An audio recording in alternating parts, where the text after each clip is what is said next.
আওয়ামী লীগকে বাদ দিলে এবং জাতীয় পার্টিকে বাদ দিলে অর্ধেক লোক নিয়ে নির্বাচন হবে। সেই নির্বাচন কোনো সময় অবাধ সুষ্ঠু নিরপেক্ষ নির্বাচন করা বলা যাবে না। যারা জনগণের মতামতের ভিত্তিতে নিয়মতান্ত্রিক রাজনীতিতে আসে তাদেরকে কোনোখানে ব্যান্ড করা হয় না।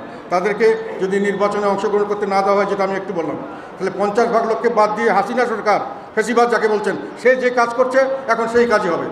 আর এটা আমাদের পরিষ্কার কথা।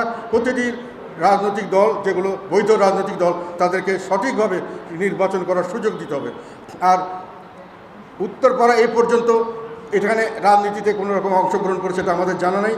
তবে এখন পর্যন্ত আমাদের বিপদ আপদ জারি হয়েছে নাগরিকদের, সেটা পুলিশ যেখানে অকার্যকর হয়ে গেছে, সেনাবাহিনী যেখানে গেছে সেখানে আমরা কিছুটা হলেও রিলিফ পেয়েছি। এখন পর্যন্ত মানুষের ভরসা হলো বিপদ হলে যদি কেউ না দেখে সেনাবাহিনী হয়তো দেখতে পারে, তারাও সবসময় সাকসেসফুলি পারে নাই। কাজে তাদেরকে এখানে ডিস্টার্ব করা, তাদের সম্পর্কে কোনো রকম কথা বলা আমি মনে করি জনস্বার্থের অনুকূলে নয়। এবং এই যে